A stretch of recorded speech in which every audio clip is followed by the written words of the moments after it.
ನಮಸ್ಕಾರ ಸ್ನೇಹಿತರೆ. ಯಾವ ವ್ಯಕ್ತಿ ಅಥವಾ ಯಾವುದೋ ಒಂದು ವಸ್ತು ಆಗಲಿ, ಯಾವುದೋ ಮೂಢನಂಬಿಕೆಯಿಂದ ಕೂಡಿರುತ್ತೋ ಅದು ಮನುಷ್ಯನಿಗೆ ಒಳ್ಳೆಯದಲ್ಲ.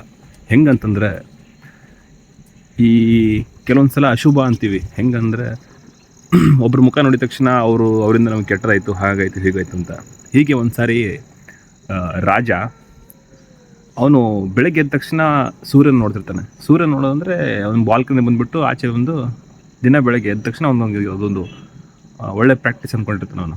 ಅಂದರೆ ಬೆಳಗ್ಗೆ ಎದ್ದ ತಕ್ಷಣ ಸೂರ್ಯನ ನೋಡಿದ್ರೆ ನಂಗೆ ದಿನ ಪೂರ್ತಿ ಒಳ್ಳೇದಾಗುತ್ತೆ ಅಂತ. ಒಂದಿನ ಏನು ಮಾಡ್ತಾನೆ, ಬೆಳಗ್ಗೆ ಎದ್ದೇಳ್ತಾನೆ, ಎದ್ದು ಬಂದು ನಿಂತ್ಕೋತಾನೆ. ಆಚೆ ನಿಂತ್ಕೊಂಡಾಗ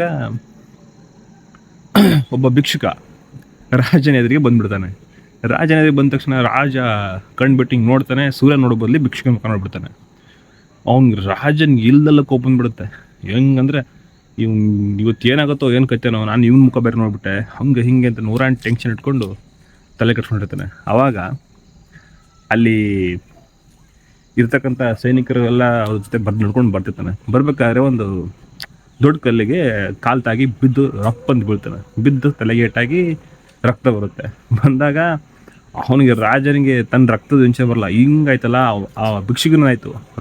ರಾಜ ತುಂಬ ಕೋಪದಿಂದ ಏನು ಮಾಡ್ತಾನೆ ಅಂದರೆ, ಅವಾಗ ಸೈನಿಕರು ಹೇಳ್ತಾನೆ, ಹೋಗ್ರಿ ಆ ಭಿಕ್ಷುಕನ ಹಿಡ್ಕೊಂಬನ್ರಿ, ಆ ಭಿಕ್ಷುಕನೇ ಇದೆಲ್ಲ ಆಗಿದ್ದು ಅಂತ ಹೇಳ್ಬಿಟ್ಟು ಹೇಳಿ ಸೈನಿಕ ಕಳಿಸ್ತಾನೆ. ಆವಾಗ ಸೈನಿಕರು ಭಿಕ್ಷುಕನ ಹಿಡ್ಕೊಂಡು ಕರ್ಕೊಂಬರ್ತಾರೆ.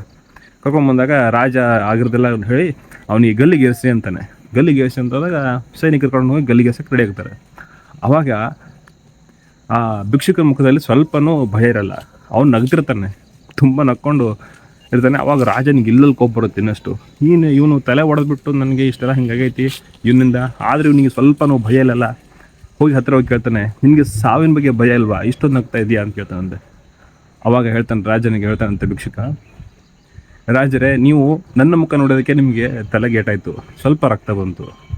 ಬಟ್ ನಿಮ್ಮ ಮುಖ ನಾನು ನೋಡಿದ್ನಲ್ಲ, ನಾನು ನೋಡಿ ಇವತ್ತು ಸಂಜೆ ಒಳಗಡೆ ನನ್ನ ಗಲ್ಲಿ ಆಗ್ತಿದ್ದಾರೆ.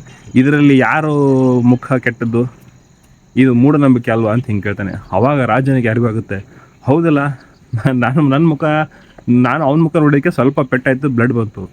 ಇವನು ನನ್ನ ಮುಖ ನೋಡಿದ ತಕ್ಷಣ ಇವನಿಗೆ ಈ ಥರ ಶಿಕ್ಷೆ ಆಗ್ತದಲ್ಲ, ಇದೆಲ್ಲ ಮೂಢನಂಬಿಕೆ ಅಂತ ಹೇಳ್ಬಿಟ್ಟು ರಾಜ ಆ ಭಿಕ್ಷುಕನ ತಪ್ಪು ಕ್ಷಮೆ ಕೇಳಿ ತನ್ನ ತಪ್ಪನ್ನ ಅರಿವು ಮಾಡಿಕೊಂಡು ಅವನಿಗೆ ಒಂದು ಸ್ವಲ್ಪದ್ದು ಹಣ ಅದೆಲ್ಲ ಕೊಟ್ಟು ಕಳಿಸ್ತಾನೆ. ಅಂದರೆ ಮೂಢನಂಬಿಕೆಯಿಂದ ಆಚೆ ಬರ್ತಾನೆ ಅವನು. ಎಲ್ಲರೂ ಕೆಲವೊಂದು ಕಡೆ ಇರ್ತದೆ ನಂಬಿಕೆ ಇರಬೇಕು, ಮೂಢನಂಬಿಕೆ ಇರಬಾರ್ದು. ಓಕೆನಾ? ಈ ಕಥೆಯ ಸಾರಾಂಶ. ಧನ್ಯವಾದಗಳು.